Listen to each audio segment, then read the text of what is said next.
I would say it took me about 12 to 18 months from the very start to find my own style and to experiment with lots of different styles. I did experiment and play around in the studio without anybody looking. And that gave me the freedom to find out what resonated with me and what I loved. But all of the styles that I did try out did have that energetic feel to them. They kind of were ethereal, they kind of were celestial. That was in there somewhere. I just had to tease it out a little bit and it eventually started to show itself.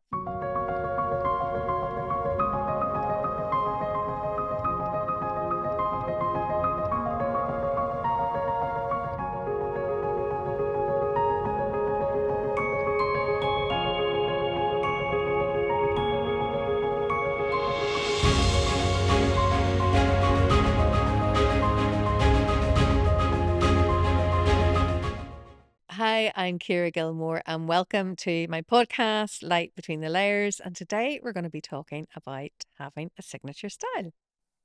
Amazing. And I'm Esther, and I'm the producer of the podcast. And my first question is, what is a signature style, and why does every artist need one?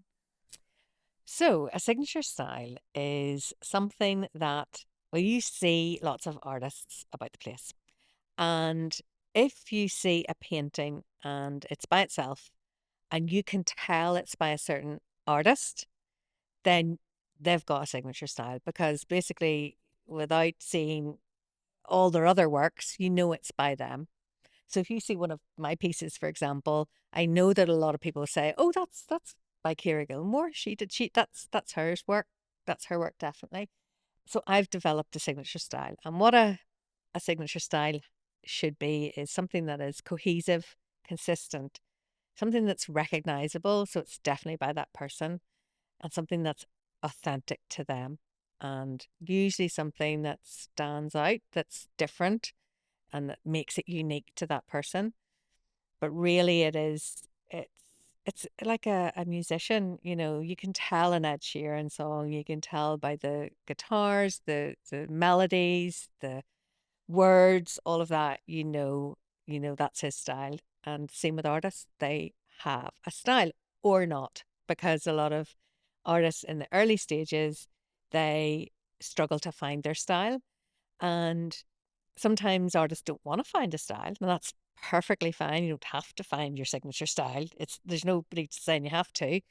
But if you want to have success at selling your work, getting into galleries and, making some money from your art, well then having a signature style is really quite important. If you have a signature style, people will recognize your work, and also collectors who buy your work want to be able to invest in a piece that is part of a collection, that is part of, that has a signature style. If you are doing 20 multiple types of styles, then nobody will know that your work is by you. You have to have the consistency of style in order to be recognizable. And investors, that's one thing that investors or collectors love about investing in art. How long did it take you? Like, this is years in the making. Yeah. How long did it take you to develop a style? Did it look like this at the start, or? No, it didn't look like this at the start. So I was dabbling, I was playing, I was finding what I liked. I was doing lots of different types of abstract uh, styles. I was drawn to lots of multicolored kind of abstract styles. I did a lot of that type of work initially. But a lot of the stuff I did in the early stages, nobody's ever seen that, because that was part of my development process. It was the kind of the embryonic stage of my art. Didn't look quite like these ones here, but it had the essence of them. These are more refined. I would say it took me about 12 to 18 months from the very start to find my own style and to experiment with lots of different styles. I did experiment and play around in the studio without anybody looking. And that gave me the freedom to find out what resonated with me and what I loved. But all of the styles that I did try out did have that energetic feel to them. They kind of were ethereal. They kind of wear celestial. They kind of, I mean, people do describe my art as heavenly, as kind of, yeah, just like having a kind of a divine kind of element to it.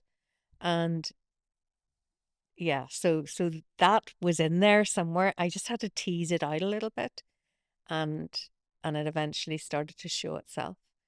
So it's different for every artist. Some people just seem to do it automatically because that's just the way they paint and they can't paint any other way. It's like their handwriting. So whatever way they hold the brush, and I can think of a few artists in particular that no matter what way they paint the exact same way because they have like a painting handwriting, if that makes sense. But a lot of artists have to search and uncover. Your style is in there because your style is you. Your style is what you want to share with the world. Your style is your message through paint. Your style is not just what it looks like. It's the story behind it. It's much more than a look. And so whenever I do help artists find and uncover their own style, part of that journey is going very much inside, inwards, and looking at what your inspiration is. Because I'm inspired by the clouds, the sea, the landscape, and energy and divine energy. And my paintings are basically a mixture of all those things all squished together. and and in fact, that I suppose is a reflection of who I am too, because I love being by the sea. I'm inspired by rocks and seaweed and beaches and all of that. And I love being in the country, sky. I mean, these are typical things that all artists are inspired by anyway. There's nothing special about that.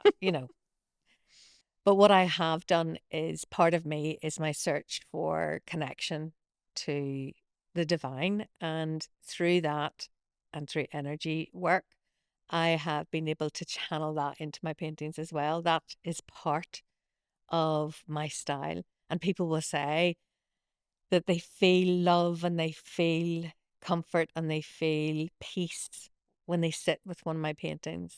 And they see a story as well. They do see the story from challenge to peace, or darkness to light, or resilience to grace. It's just they feel that, they say these things. And that style that I've created has come from within me. And so what I want to see with my students is that authenticity, that rawness, that expression of who they are as an individual, because there's nobody else like them. They're completely unique. And one real kind of trap that artists fall into is trying to mimic other people's styles. And when they do that, it's just not going to work. Well, first of all, they're going to be known as that artist that copied the other artist's style, but not as well as the original artist. And people can sniff a copy miles off. Loads of people copy me, loads of people. And thankfully, a lot of them are really not that great. So it doesn't bother me. But the ones that do it quite well, it's like, come on, get your own style. you know, Stop trying to be me, because these are my soul. This is me, Ciara Gilmore. It's not you. You go find out what you want to express. You do the work. You do take the time.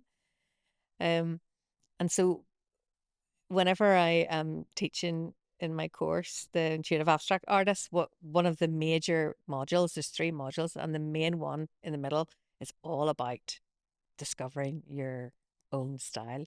And part of the work is reflecting on who you are, how you've grown up, what's your experiences been, what's your cultural background, what's your crappy bits of your life, the brilliant bits of your life, what excites you, what makes you feel rubbish, what is it you want to say, and what inspires you, what is it that visually makes you want to mimic that in paint? Is it the sky?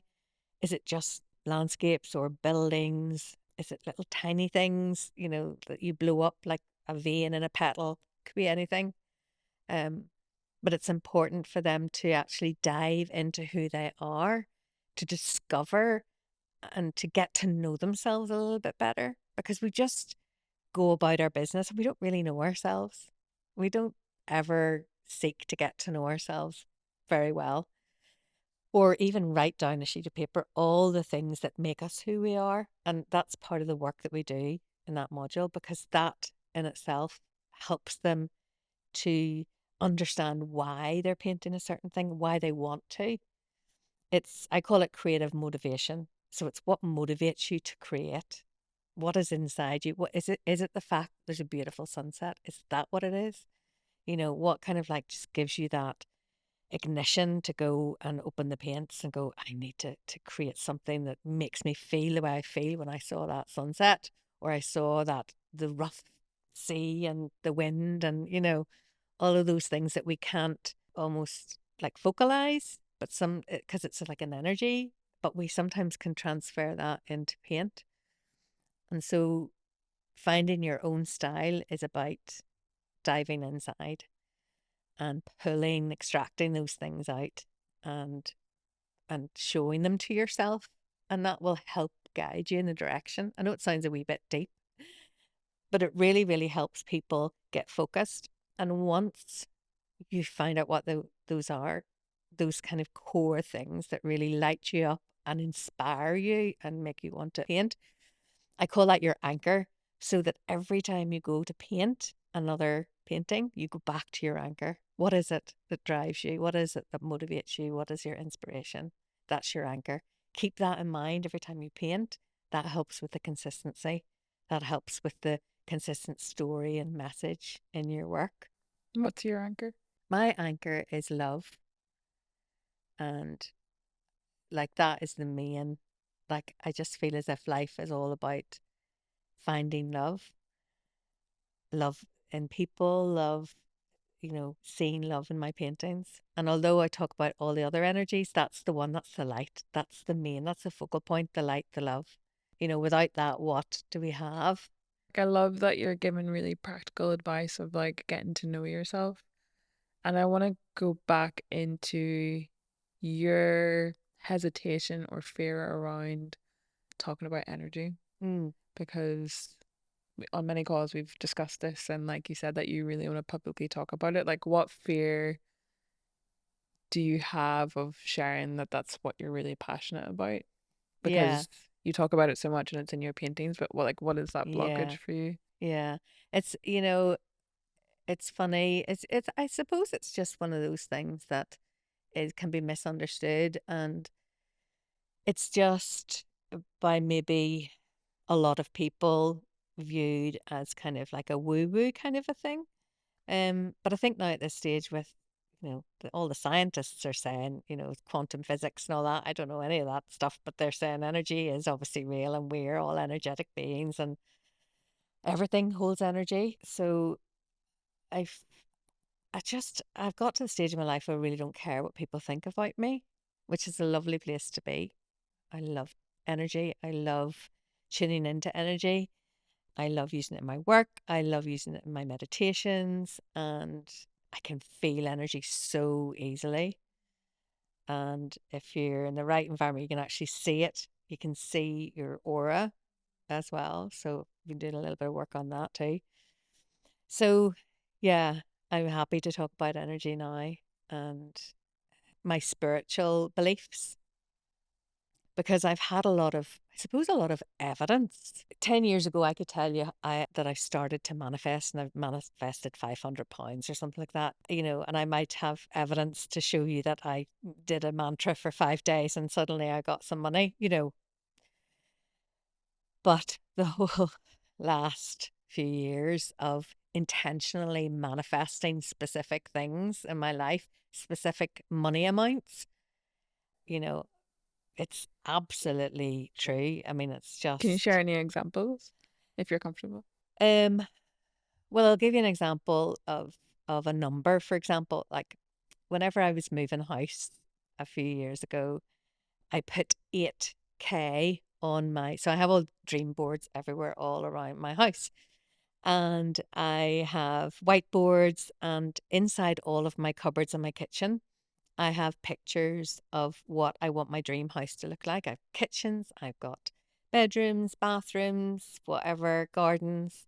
Pictures are everywhere so that every time I open the cupboard, I see what I am getting. A few years ago, I put on a yellow post-it 8K as my monthly income from my art.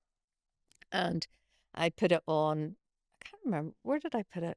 Must have been on the cupboard for a while. And then when we were moving, I transferred it onto a notebook or something like that. And it just felt so unobtainable. Like, no way will I ever hit that. No way. But now 8K seems so little to me.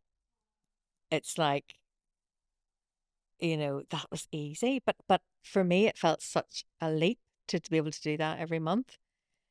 But also, I forgot that I put it there, and I loved that I had got to it and well past it. I just love doing it. It's exciting. It's like, right, okay, I'm going to test you here, universe. This is what I'm looking for next. Now, you show me how to get there. And I just wait for them, whoever, to send me the information to get to the point. But also, I think a big misconception that people have around manifestation is like you just write it down and you Yeah, don't do the work. You're yeah, working extremely hard. yeah, Yes, you're writing all your post-it notes and you've got your dream yeah, boards, but you're actively every single day showing up, yeah. doing what needs to be done. It's not just it's No, going to it's not happen. just, yeah. So I so when the universe or God or divine power, whatever, sends you these intuitive nudges to do something, those are the things you got to do, and that's your aligned action. So when you merge that with your post-it notes and your vision boards and your meditations, your affirmations, and now I'm doing a lot of identity work, which is another step more, which is a little bit new to me, but I'm working on that big time at the minute because I've got even bigger goals than I had before. So when you mix all of that together and you do your daily affirmations and your gratitude is the most powerful thing to shift. If you're sitting with yourself and you're just being truly, truly thankful for just like one thing, maybe it's your baby or your dog, because I'm very, very grateful for my dogs. I love my dogs so much. They are the best, one of the best things in my life. They give me unconditional love, and I'm just like feeling really emotional. I'm so grateful for them. So that's the feeling I want to be when I get that feeling of being so grateful for something. That emotion, that energy, it's transmitted out into the universe, and it's going to send me, it's going to mirror back that. So it's going to send me more things to be grateful for. And it does. And it's also, never mind that, it's such a beautiful feeling to have inside your heart, to just be so, so thankful for everything, for your life, for your hands, your feet, your shoulders, all those basic things, like just really being thankful is one of the most powerful energies that you can have, that and love. And yeah, so I use that a lot as well. I just love anything to do with that kind of manifestation thing. So I'll try everything. But I think the real way to do it is through identity, through becoming and embodying the energy of the person that you need to be to, let's say, for example, you want to be a millionaire, right? So you have to think like a millionaire, feel like a millionaire, walk like a millionaire. You have to act like a millionaire. You you know inside. You're gonna act in a way that's fearless. Why would you be living in fear when you are secure and safe and completely abundant? And that's the work that you have to do. And that can be scary for people. And also, it takes a while to try and understand, well, what is it? How would I feel if I had no worries to do with money? If I had perfect health?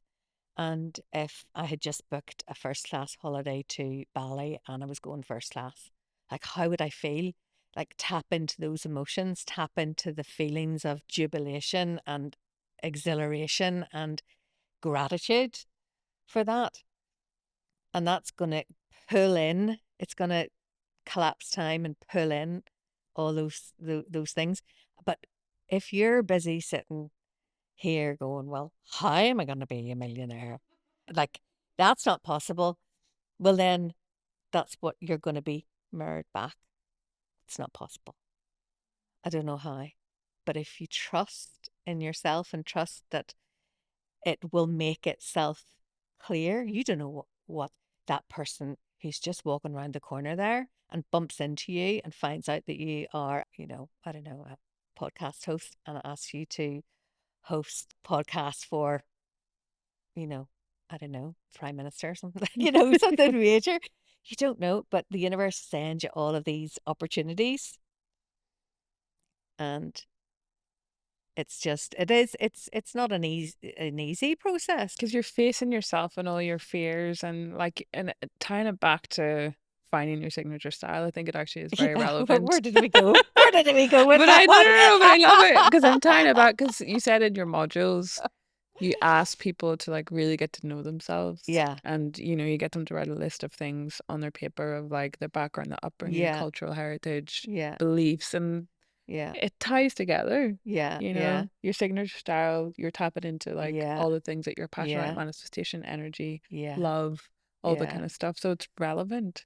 This is just going deeper. yeah, This is the style, yeah, and it's good to talk about these kind of things yeah. of like, if that's what your heart desires, how do Mm-hmm. you then move into that Mm-hmm. that space? And it's the same with your style of like, you have a vision in your head of what do you want it to be, then Yeah. how do you embody that? Thanks for listening, and I'll see you in the next episode.